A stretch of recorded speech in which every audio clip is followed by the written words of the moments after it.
आप लोगों को selection tool, direct selection tool और पेन टूल वगैरह जैसे टूल्स तो याद ही होंगे। इलस्ट्रेटर के अंदर हम लोगों ने टूल बार के अंदर काफ़ी सारे टूल्स लर्न किए, इसी तरह फोटोशॉप में भी हम लोगों ने काफ़ी सारे टूल्स जो हैं वो लर्न किए। और आप लोगों को मालूम है कि अडोबी के ये जितने ग्राफिक्स रिलेटेड सॉफ्टवेयर हैं, इनमें टूल्स की मदद से हम बहुत सारे मैजिकल काम जो है वो कर सकते हैं और बहुत सारे ज़बरदस्त डिज़ाइन जो हैं वो बना सकते हैं।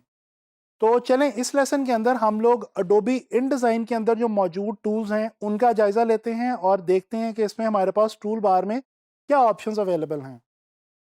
मैं आप लोगों को यहाँ पे एक इम्पॉर्टेंट बात बताता चलूँ। इलस्ट्रेटर के अंदर और इन डिज़ाइन के अंदर जैसा कि मैं आपको बता चुका हूँ कि काफ़ी सारी सिमिलैरिटीज़ मौजूद हैं। तो बिल्कुल इसी तरह से इन दोनों के टूल बार्स के अंदर कुछ ऐसे टूल्स हैं जो कि दोनों में मौजूद हैं और एक ही तरह से काम करते हैं। तो चलें इन डिज़ाइन के टूल बार को एक्सप्लोर करते हैं और देखते हैं हमारे पास इसमें कौन सी ऑप्शंस मौजूद हैं।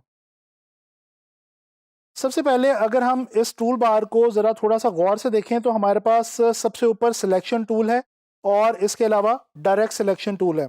अच्छा, ये टूल बार के टूल्स को स्टडी करवाने से पहले थोड़ा सा मैं आपको रोक के नेविगेशन के जो टूल्स हैं वो बताता चलूँ, वो भी इन डिज़ाइन के बिल्कुल उसी तरह से हैं जिस तरह से इलस्ट्रेटर के थे। यानी कि अगर आपने इन डिज़ाइन में भी जूम करना हो तो इलस्ट्रेटर की तरह आपको जो जी की है वो आपको प्रेस करनी पड़ती है, जेड या जी जो भी आप उसको कह लें। अच्छा, इसी तरह से जूम आउट करने के लिए आपको जूम टूल में जाके ऑल्ट को प्रेस करना पड़ता है, बिल्कुल उसी तरह से जिस तरह से इलस्ट्रेटर में हम करते थे। और बिल्कुल इसी तरह से जो अनडू है वो हमारे पास यहाँ पे कंट्रोल जी है। मिसाल के तौर पे मैं ये एक बॉक्स बनाता हूँ और कंट्रोल जी प्रेस करता हूँ तो अनडू की कमांड जो है वो इन डिज़ाइन में काम करेगी, बिल्कुल उसी तरह से जिस तरह से इलस्ट्रेटर में करती थी। तो स्पेस बार के थ्रू हम हैंड टूल भी पिक कर सकते हैं और हैंड टूल की मदद से हम अपने डॉक्यूमेंट को जो है वो फ्रीली आज़ादाना तरीके से मूव कर सकते हैं जिस तरह से हम इलस्ट्रेटर में करते थे। तो ये तो कुछ हो गई नेविगेशन के हवाले से टूल्स की बात। अब आते हैं वापस इस टूल बार के ऊपर। अच्छा जी, सबसे ऊपर हमारे पास सिलेक्शन टूल है और उसके पास हमारे पास मौजूद है डायरेक्ट सिलेक्शन टूल, बिल्कुल वैसे ही जैसा कि हमारे पास इलस्ट्रेटर के अंदर ये टूल्स मौजूद थे, बिल्कुल उसी तरह से यहाँ पे मौजूद हैं। मैं इसको कलर दे रहा हूँ बॉक्स को और ये देखें सिलेक्शन टूल की मदद से मैं वही तमाम काम कर सकता हूँ जो इलस्ट्रेटर में कर सकता था। और डायरेक्ट सिलेक्शन टूल की मदद से मैं किसी एक इस ऑब्जेक्ट के किसी एक जो एंकर पॉइंट है उसको चूज़ कर सकता हूँ। पहले हम इसको डीसेलेक्ट करेंगे और अब आके हम इसको जो है वो किसी भी इसके एक एंकर पॉइंट को सिलेक्ट करेंगे। अगर आपने पहले से सिलेक्शन टूल से सिलेक्शन ली होगी जिस तरह अभी मैंने ली हुई थी, तो इसीलिए वो डायरेक्ट सिलेक्शन टूल से सिलेक्ट नहीं हो रहा था। तो आपको करना ये है कि इसको डायरेक्ट सिलेक्शन टूल से सिलेक्ट करने के लिए पहले आपको उसको जो है वो सिलेक्शन को ख़त्म करना पड़ेगा। अच्छा, इसके बाद यहाँ पे कुछ नए टूल्स हैं दो, कंटेंट कलेक्टर और कंटेंट प्लेसर। ये हम ज़रा इम्पॉर्टेंट टूल है, ये हम अभी थोड़ी देर बाद डिस्कस करेंगे। पहले हम वो टूल्स देख लेते हैं जो कि इलस्ट्रेटर और इन डिज़ाइन में सिमिलर हैं। अच्छा जी, बिल्कुल उसी तरह से टाइप टूल की ऑप्शन हमारे पास मौजूद है, लेकिन थोड़ा सा फ़र्क है और वो ये है कि इलस्ट्रेटर में हम यहाँ पे क्लिक करते हैं तो हम टाइप कर सकते हैं, लेकिन यहाँ पे हमें इसको ड्रैग करना पड़ता है, उसके बाद ही हम इसमें टाइप करने के काबिल होते हैं टेक्स्ट बॉक्स में। अच्छा, इस तरह से हमारे पास यहाँ पे लाइन सेगमेंट लाइन टूल मौजूद है जिसकी मदद से हम लाइंस क्रिएट कर सकते हैं। और पेन टूल की ऑप्शन मौजूद है। अगर आप लोगों को याद हो तो इलस्ट्रेटर में पेन टूल हमने बड़ी डिटेल में स्टडी किया था, तो ये मैं अब यहाँ पे दोबारा आपको नहीं करवाने वाला। सिर्फ मैं आपको ये बताता चलूँ कि वही सेम ऑप्शंस हैं जो इलस्ट्रेटर में पेन टूल है, ऐड एंकर पॉइंट टूल है, डिलीट एंकर पॉइंट टूल है और कन्वर्ट एंकर या कन्वर्ट डायरेक्शन पॉइंट टूल है। ये वही काम करता है जो convert anchor point tool Illustrator में करता है। तो ये बिल्कुल पेन टूल जो है वो उसी तरह से वर्कआउट करेगा जिस तरह से इलस्ट्रेटर में हमारे पास किया करता था। इसके बाद हमारे पास ये एक रेक्टेंगल फ्रेम टूल है, ये भी इन डिज़ाइन का टूल है जो कि इलस्ट्रेटर में आपको नहीं मिलेगा। ये जो फ्रेम टूल है दोस्तों, इसकी मदद से हम क्या करते हैं कि हम कोई भी ऑब्जेक्ट जो है, कोई भी इमेज या कोई भी इलस्ट्रेशन या ड्राइंग या लोगो हम प्लेस करते हैं इस बॉक्स के अंदर। यहाँ पे हमारे पास रेक्टेंगल के अलावा इलिप्स फ्रेम टूल भी है और पॉलीगॉन भी है, यानी इसको हम इलिप्स शेप में भी चूज़ कर सकते हैं, पॉलीगॉन फ्रेम शेप में भी चूज़ कर सकते हैं।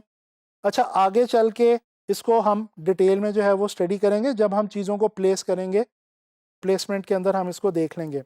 उसके बाद यहाँ पे जिस तरह इलस्ट्रेटर में शेप टूल थी, बिल्कुल उसी तरह से यहाँ पे हमारे पास रेक्टेंगल टूल है और इसके अलावा हमारे पास एलिप्स टूल है और हमारे पास जनाब यहाँ पे पॉलीगॉन टूल भी मौजूद है और ये भी बिल्कुल उसी तरह से वर्किंग करते हैं जिस तरह से इलस्ट्रेटर में हमारे पास टूल्स किया करते थे।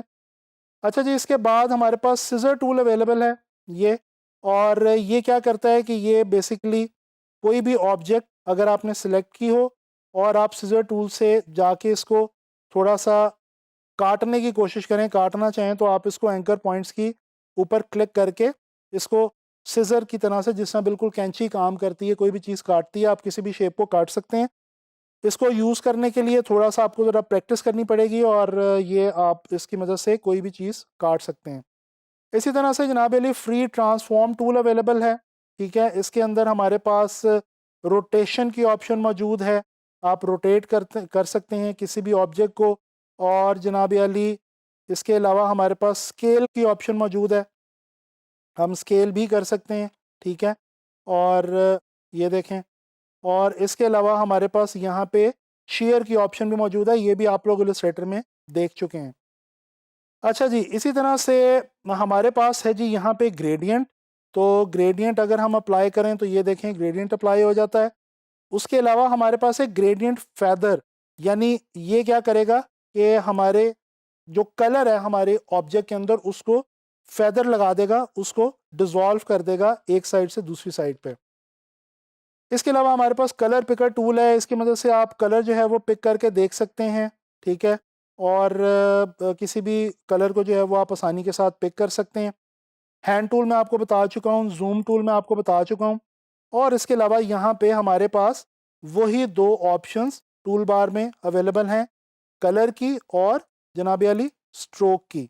तो ये तो हो गई हमारी टूल बार और उसके अंदर मौजूद वो वाले टूल्स जो कि हम इलस्ट्रेटर में भी देख चुके हैं। अच्छा, यहाँ पे ये दो टूल्स मैंने आपको बताया, कंटेंट कलेक्टर और कंटेंट प्लेसर। ये बड़ी मज़े की चीज़ है। ये दिखाने के लिए, आपको समझाने के लिए मैंने यहाँ पे एक हल्का फुल्का सा डिज़ाइन बनाया हुआ है। ये कुछ फूड के हवाले से कुछ इमेजेस रखे हुए और डमी टेक्स्ट अभी फ़िलहाल मैंने यहाँ पे लगाया हुआ है और एक कैप्शन भी जो है वो दे रखी है। अच्छा जी, ये टूल्स किस तरह से काम करते हैं ये ज़रा देख लीजिए, ये इंपॉर्टेंट है। अगर हम बी प्रेस करें तो ये हमारा जो कंटेंट कलेक्टर टूल है ये हमारे पास आ जाता है।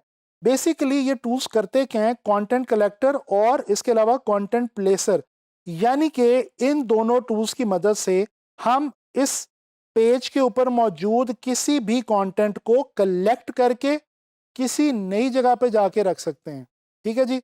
यानी कि कलेक्ट कर सकते हैं और प्लेस कर सकते हैं। तो मैं क्या करता हूँ, मैं एक नया डॉक्यूमेंट ले लेता हूँ ताकि मैं उस नए डॉक्यूमेंट में जाके कुछ भी यहाँ से प्लेस कर सकूँ। अब ये देखें, ये मैंने यहाँ पे आके क्लिक किया तो ये मेरे कलेक्टर के अंदर मेरा जो इमेज है ये कलेक्ट हो गया, ठीक है जी। अब मैं आता हूँ अपने नए डॉक्यूमेंट के अंदर और यहाँ पे आके मैं दोबारा बी प्रेस करता हूँ।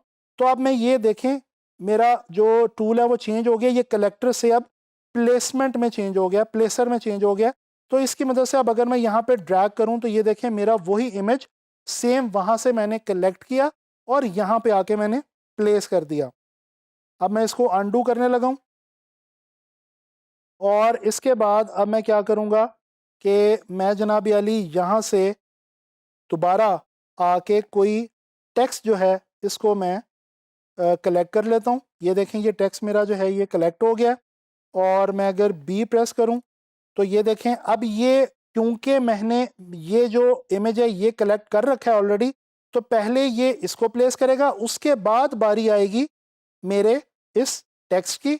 और ये देखें अगर मैं एक टेक्स्ट बॉक्स यहाँ पे बनाऊं तो वो वही टेक्स्ट जो मैंने यहाँ से उठाया था, कलेक्ट किया था, वो यहाँ पे आके मैंने बड़ी आसानी से प्लेस कर दिया।